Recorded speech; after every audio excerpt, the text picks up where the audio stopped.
Nasa kustudiya naman ng Presidential Anti-Organized Crime Commission o PAO si Tony Yang, kapatid ni dating Economic Advisor Michael Yang. Pinag-aaralan ng NBI at ng mga prosecutor na magsampa ng reklamong falsification and use of alias sa kanya. Para hindi na siya ma-deport, para may dahilan na siya maiwan sa Pilipinas at harapin ang mga kaso kriminal. Inamin kahapon ni Yang na Chinese national siya, pero tinulungan daw siya ng kanyang lolo para makakuha ng birth certificate na inisyu sa Pilipinas. Iniimbestigahan daw ng iba't ibang ahensya ang posibleng kaugnayan ni Yang sa mga pogo. Itinan yung mga iba-ibang mga negosyo ni Tony Yang, no? Yung warehouse, yung possible pogo, para tingnan kung ano mga pwedeng maging mas mabigat na krimen sa kanya. Mayroong deportation case sa Bureau of Immigration si Yang dahil sa misrepresentation at undesirability. Para sa GMA Integrated News, ako si June Veneracion, ang inyong saksi.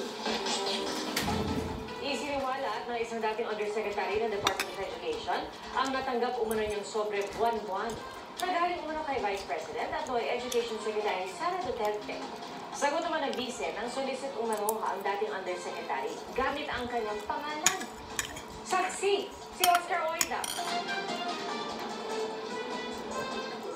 Sa loob ng 9 na buwan mula February hanggang September 2023, habang nanunungkulan bilang head of the procurement entity ng Department of Education o DepEd, buwan-buwan mo nakakatanggap ng envelope sa dating DepEd Undersecretary Gloria Jumamil Mercado. Ang laman, tig 50,000 pesos kada envelope. Madalas daw nag-aabot sa kanya ng envelope ay si Assistant Secretary Sunshine M. Paharda at ang sabi, galing daw ito kay Vice President Sara Duterte. Sa kitang pagdinig, inilabas niya ang mga sobre. Sakit naman noon, ordinaryo lang akong trabahante tapos inano ka ng Vice President, di ba? Ayon kay Mercado, kahit kailan ay hindi daw nabinuksan ang mga nasabing envelope noong nanunungkulan pa siya sa DepEd.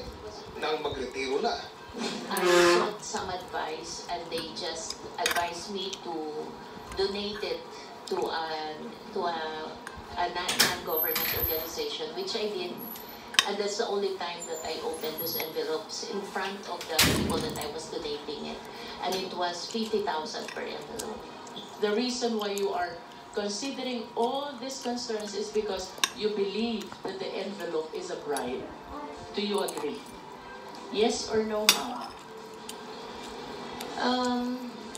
It's kind of harsh word to use, bribe, because if, Or should I say, it is a means to influence your decision being the hope? It could be. sa kanyang affidavit, sinabi ni Mercado na noong October 2023, sinabihan daw siya ni Attorney Raymond Monsayak na dating Assistant Secretary ng DepEd for Procurement tungkol sa isang bidding. He suggested in the presence of other officials who was with me that the bidders should just discuss among themselves. Mag-usap-usap na lang para hindi masayang yung pera ng 2023. I firmly asserted that the procurement must be implemented and conducted in strict adherence with the rules. Kasunod mo na nito, ipinatawag na raw siya ng Chief of Staff ng Vice Presidente na si Zulaika Lopez at pinagbibitiw na siya sa kanyang katungkulan. I was informed that I should tender my resignation effective that day. I refused to resign and I insisted on departing from service through voluntary retirement. The timing of my meeting with Ms. Zulaika struck me as more than coincidental. It gave me the impression that my candid responses was the real reason behind the push to relieve me of my office. Sasanayin po ba kayo if I would say na yung pagtanggi nyo kay Attorney Reynald Monsayak na pag-usapan na lang yung 2022 Continuing Fund ang dahilan kung bakit kayo pinagre-resign ni Attorney Zulaika? That's very speculative, ma'am. From your point of view, ma'am, it can be right, it can be wrong, but from your point of view, it could be. Pinabulaan na naman ni Attorney Monsayak ang pahayag ni Mercado. Wala akong dahilan o interes o inclinasyon na magbigay ng isang illegal na order sa isang publikong lugar na may mga tao na hindi ko man lang kilala. Sabi ko, ano ang plano nyo dyan Kasi kung itutuloy niya yung post-qualification at maglalaps yan, hindi na aabot yan sa December 2023. So, mag-decide na kayo kung i-re-rebid nyo yan. Kasi kung i-re-rebid nyo yan, hindi masasayang yung pondo, may-utilize pa yan bago mag-end yung 2023. Sa isang press conference kanina, sinabi ni VP Sara Duterte na kaya daw pinagbitiw si Mercado ay dahil sa issue ng trust and confidence. Nag-solicit siya ng 16 million pesos sa isang kumpanya on paper using my name without any authorization. Inilabas ng OVP ang isang liham na pirmado ni Mercado kung saan ay binanggit ang pangalan ni Vice President Sara Duterte.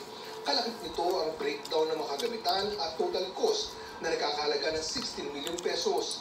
Bagay naman ang sinagot ni Mercado sa hearing. So we made a presentation to almost all the corporations. And then some of the corporations appreciated that it's a very important program. So some of them committed. I explained properly. I did not solicit. There's no money involved there. These are equipments. Walang cash po doon. Equipment siya na ito-turn over sa DepEd.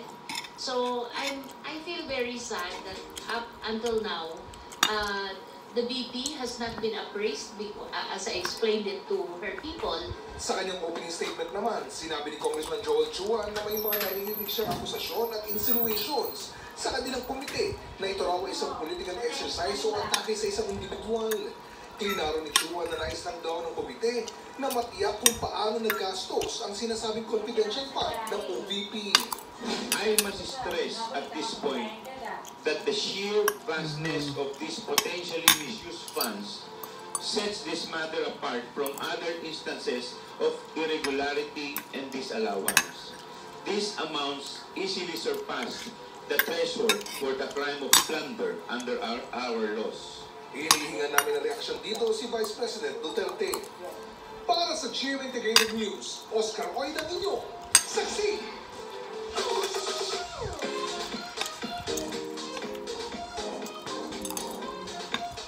May mga pasyalan na talagang effort ang nakaraan, pero kapag narating naman ang destinasyon, sulit na sulit. Pasyalan po natin yan sa biyaheng saksi ni February Dumabo ng GMA Regional Team. Kung mas matinding adventure ang hanap mo, pwede naman sa Apayao Cavite-Diretso. Sa bayan ng Luna, may Lupag-Rock Formation na ang ganda makapigil hininga. Mula sa kalsada, 12 kilometro lakad patungo sa guba. Extra challenge din ang daan na kailangan mong malagpasan. Will you stop the video? Kung may masikip, may maluwag papunta sa natatawag paraiso na sa dulo, kaya nasulit ang pagod mo. Kung napagod sa biyahe, pwede kang stopover at mag-relax sa Santa Vida sa Ilocosur. Mula sa itaas na may preskong hangin, tanaw rin ang west rock formation sa paligid. Diretso ang road trip papuntang bayan ng Cervantes, kung saan ang dinarayo naman ang Mount Namanhigaan, na highest peak na Tagalog. Bukod sa hiking adventure, may picture-perfect din sa paligiran ng peg para mag-cover art ni Taylor Swift. Marami kasing naglalagting pine trees na nababalot din ng fog. Mahanda nga lang ng lakas ng ang lakarin, aabutin ng 5 hanggang 6 na oras. Pero pagdating naman sa tuktok, sulit ang pagod sa top of the world view na tanaw maging ang lalawigan ng La Union. Para sa GMA Integrated News, February Dumabog ng GMA Regional TV, ang inyong saksi! LPG tank sumabog sa kasagsaran ng sunog sa Legazpi City. Ayan, sumabog talaga LPG. Feel the Christmas spirit sa Eastwood Park na mala Disneyland ang dating sa Pampanga. Magbabalik ka! Saksi!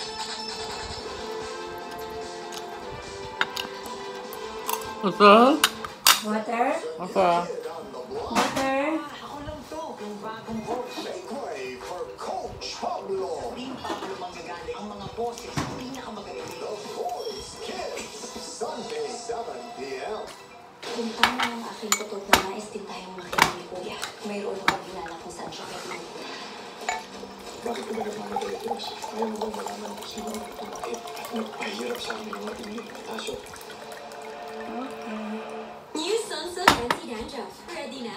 Anong problema? Pagod na ako. Sa hair problems ko. Pagod na akong magka-dandruff. At pagod na ako sa dry and weak hair. Girl, cut the drama.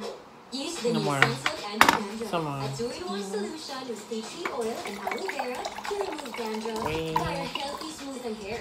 Okay? Pagod na ako.